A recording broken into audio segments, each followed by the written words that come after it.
Assalamualaikum warahmatullahi wabarakatuh. Puji syukur kepada Allah Subhanahu wa Ta'ala yang telah memberikan nikmat dan juga kesehatan sehingga kita dapat berkumpul bersama dalam proses pembelajaran online pada mata kuliah teori belajar yang diampu oleh Bapak Dr. Iswadi MPD pada kesempatan kali ini. Sebelumnya saya ucapkan terima kasih kepada yang terhormat Bapak Dr. Iswadi MPD dan semua sahabat-sahabat dan teman-teman yang mengikuti mata kuliah teori belajar. Adapun topik yang akan kami bahas pada kesempatan ini adalah memahami teori taksonomi Bloom.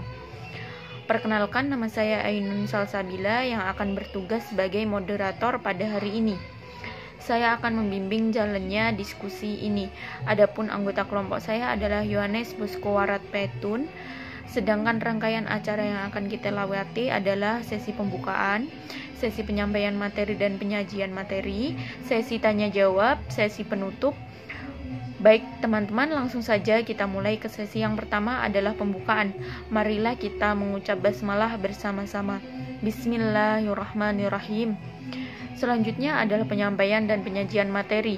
Saya persilahkan untuk Ainun Salsabila membacakan materi yang pertama. Pada teori taksonomi Bloom ini kita akan membahas yang pertama pengertian taksonomi Bloom dan yang kedua peran taksonomi Bloom dalam model pembelajaran. Pertama, pengertian taksonomi Bloom. Taksonomi berasal dari dua kata dalam bahasa Yunani yaitu tasein yang berarti mengklasifikasi dan nomos yang berarti aturan. Jadi taksonomi berarti hierarki klasifikasi atas prinsip dasar atau aturan. Istilah ini kemudian digunakan oleh Benjamin S. Bloom, seorang psikolog bidang pendidikan yang melakukan penelitian dan pengembangan mengenai kemampuan berpikir dalam proses pembelajaran. Sejarah taksonomi Bloom bermula ketika awal tahun 1950-an dalam konferensi Asosiasi Psikolog Amerika. Bloom dan kawan-kawan mengemukakan bahwa dari evaluasi hasil belajar yang banyak disusun di sekolah, ternyata presentasi terbanyak butir soal yang diajukan hanya meminta siswa untuk mengutarakan hafalan mereka. Menurut Bloom, hafalan sebenarnya merupakan tingkat rendah dalam kemampuan berpikir. Masih banyak level lain yang lebih tinggi yang harus dicapai agar proses pembelajaran dapat menghasilkan siswa yang kompeten di bidangnya. Jadi, taksonomi Bloom adalah struktur hierarki yang mengidentifikasi skill mulai dari tingkat yang rendah hingga yang tinggi. Tentunya untuk mencapai tujuan yang lebih tinggi, level yang rendah harus dipenuhi lebih dahulu. Dalam kerangka konsep ini, tujuan pendidikan ini oleh Bloom dibagi menjadi 3 domain atau ranah. Kemampuan intelektual, yaitu kognitif, afektif, dan psikomotorik. Pembahasan yang kedua, peran taksonomi Bloom dalam model pembelajaran. Dalam taksonomi berdasarkan area atau ranah adalah ranah kognitif, ranah efektif, dan ranah psikomotorik. Yang pertama, ranah kognitif. Kawasan kognitif yaitu kawasan atau area yang berkaitan aspek-aspek intelektual atau berpikir atau nalar terdiri dari yang pertama pengetahuan, knowledge, mencakup ingatan akan hal-hal yang pernah dipelajari dan disimpan dalam ingatan. Yang kedua, pemahaman, mencakup kemampuan untuk menangkap makna dan arti dari bahan yang dipelajari. Yang ketiga, penerapan, mencakup kemampuan untuk menerapkan suatu kaidah atau metode bekerja pada suatu kasus atau problem yang konkret atau baru. Selanjutnya, analisa, mencakup kemampuan untuk merinci suatu kesatuan ke dalam bagian-bagian sehingga struktur keseluruhan atau organisasi dapat dipahami dengan baik.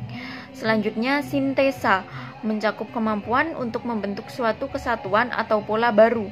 Dan yang terakhir, evaluasi, mencakup kemampuan untuk membentuk suatu pendapat mengenai sesuatu atau beberapa hal bersama dengan penanggung jawab pendapat itu yang berdasarkan kriteria tertentu. Sekian presentasi dari saya, akan dilanjutkan oleh teman saya yaitu Yohanes Boskowarat Petun. Untuk Yohanes dipersilahkan. Baik, Terima kasih kepada saudara Anin yang telah memberikan saya kesempatan. Baik, saya akan melanjutkan ranah yang kedua, yaitu ranah afektif. Ranah afektif mencakup sesuatu yang berkaitan dengan emosi, misalnya perasaan, nilai, penghargaan, semangat, minat, motivasi, dan sikap.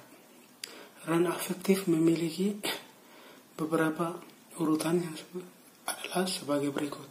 Yang pertama yaitu penerimaan. Penerimaan mencakup pada kepekaan dan memberikan respon terhadap stimulasi yang tepat.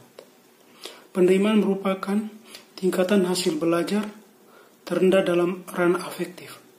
Contohnya, mendengarkan orang lain atau mendengarkan penjelasan dari guru. Tingkatan yang kedua itu responsif, satu tingkatan di atas penerimaan. Kemampuan berpartisipasi aktif dalam pembelajaran dan selalu termotivasi untuk segera bereaksi dan mengambil tindakan atas suatu kejadian. Contohnya, aktif berpartisipasi dalam diskusi kelas. Yang ketiga, nilai yang dianut. Mengacu kepada nilai atau pentingnya kita terikatkan diri pada objek atau kejadian tertentu dengan reaksi-reaksi seperti penerimaan, penolakan, atau tidak menghiraukan. Tujuan-tujuan tersebut dapat diklasifikasikan menjadi sikap dan apresiasi, serta kemampuan menunjukkan nilai yang dianut untuk membedakan mana yang baik dan mana yang kurang baik terhadap suatu kejadian atau objek. Dan nilai tersebut diaspirasikan dalam perilaku. Contohnya, mengusulkan kegiatan corporate social responsibilitas sesuai dengan nilai yang berlaku dalam komunitas perusahaan.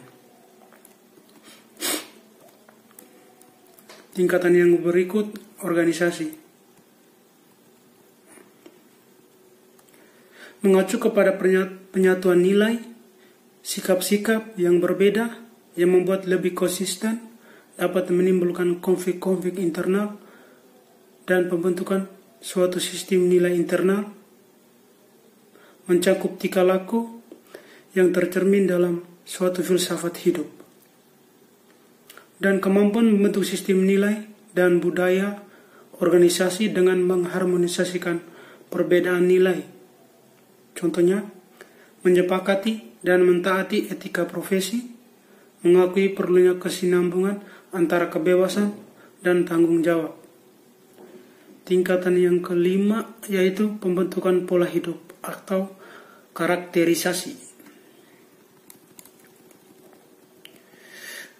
Mengacu kepada karakter dan gaya hidup seseorang, nilai-nilai sangat berkembang.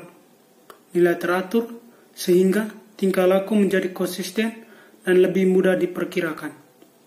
Tujuan dalam kategori ini ada hubungan dengan keteraturan pribadi, sosial, dan emosi jiwa. Dan kemampuan mengendalikan perilaku berdasarkan nilai yang dianut dan memperbaiki hubungan interpersonal dan sosial. Contohnya, menunjukkan rasa percaya diri ketika bekerja sendiri, kooperatif dalam aktivitas kelompok. Baik, yang ketiga, ranah psikomotorik. Ranah psikomotorik merupakan gerakan dan koordinasi jasmani, keterampilan motorik, dan kemampuan fisik. Keterampilan ini dapat diasah jika sering melakukannya. Perkembangan tersebut dapat diukur sudut kecepatan, ketepatan, jarak, atau teknik pelaksanaan. Ada 5 kategori dalam ranah psikomotorik, mulai tingkat yang sederhana hingga tingkat yang rumit. Tingkatan yang pertama yaitu peniruan atau persepsi. Terjadi ketika siswa mengamati suatu gerakan melalui respon serupa dengan yang diamati. mengurangi koordinasi dan kontrol otot saraf. Penurunan ini pada umumnya dalam bentuk global dan tidak sempurna. Yang kedua, manipulasi atau kesiapan.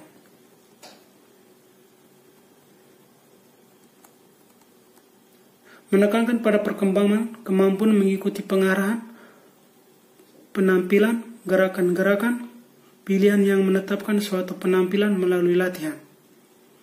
Pada tingkat ini, siswa menampilkan sesuatu menurut petunjuk, tidak hanya meniru tingkah laku saja. Yang tingkatan berikut, ketetapan. Memerlukan kecermatan, proporsi, dan kepastian yang lebih tinggi dalam penampilannya. Respon lebih berkoreksi, dan kesalahan-kesalahan dibatasi sampai pada tingkat minimum. Tingkatan berikutnya, artikulasi. Menekankan koordinasi suatu rangkaian gerakan dengan membuat urutan yang tepat dan mencapai yang diharapkan, atau konsistensi internal di antara gerakan-gerakan yang berbeda. Tingkatan yang kelima, pengalamian. Menurut tingkah laku yang ditampilkan dengan paling sedikit mengeluarkan energi fisik maupun psikis. Gerakan dilakukan secara rutin. Pengalamian merupakan tingkat kemampuan tertinggi dalam ranah psikomotorik. Dengan memahami taksonomi Bloom, kita sebagai guru dapat memahami dan menerapkan jenjang-jenjang itu sesuai dengan kondisi siswa dalam kelas. Beberapa kemungkinan yang dapat diterapkan dalam situasi kelas sebagai seorang guru, yaitu yang pertama, semua siswa melakukan aktivitas meningkat dan memahami. Kemudian beberapa siswa dapat melakukan aktivitas pada jenjang yang lebih tinggi. Yang kedua, beberapa siswa bekerja pada keterampilan berpikir jenjang dasar, sementara beberapa siswa lainnya yang lebih cepat berpikir bekerja pada jenjang yang lebih tinggi. Yang ketiga, beberapa siswa melakukan aktivitas jenjang dasar, kemudian mereka dapat memilih aktivitas yang lebih tinggi. Yang keempat, beberapa aktivitas dikatakan wajib dikerjakan, sedangkan yang lainnya digolongkan sebagai pilihan. Yang kelima, guru menerapkan proses pembelajaran diawali dengan pembawaan masalah yang berjenjang, kemudian siswa dirangsang untuk dapat berpikir pada tingkatannya. Kesimpulan dari materi yang kami bawakan pada sore hari ini yaitu yang pertama, kata taksonomi diambil dari bahasa Yunani yaitu tazein yang berarti untuk mengklasifikasikan dan nomos yang berarti aturan. Sehingga taksonomi dapat diartikan sebagai klasifikasi berhierarki dari suatu aturan atau prinsip yang mendasari klasifikasi. Semua hal yang bergerak, benda diam, tempat, dan kejadian sampai pada kemampuan berpikir dapat diklasifikasikan menurut beberapa skema taksonomi. Pendidikan lebih daripada pengajaran, karena pengajaran sebagai suatu proses transfer ilmu belaka, sedangkan pendidikan merupakan transformasi nilai dan pembentukan kepribadian dengan segala aspek yang mencakupnya. Perbedaan pendidikan dan pengajaran terletak pada penekanan pendidikan terhadap pembentukan kesadaran dan kepribadian anak didik di samping transfer ilmu dan keahlian.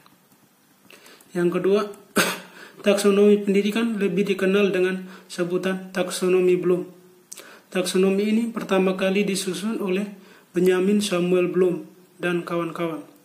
Dalam pendidikan taksonomi, dibuat untuk mengklasifikasikan tujuan pendidikan. Dalam hal ini tujuan pendidikan menjadi beberapa dominan, yaitu yang kita telah bahas yang di atas tadi, yaitu tiga ranah, yaitu ranah kognitif, afektif, dan psikomotorik. Demikian tadi presentasi kelompok kami. Mari kita mengucapkan Alhamdulillah. Alhamdulillah. Saya sebagai moderator mohon maaf atas kekurangannya dan terima kasih untuk perhatiannya. Wassalamualaikum warahmatullahi wabarakatuh.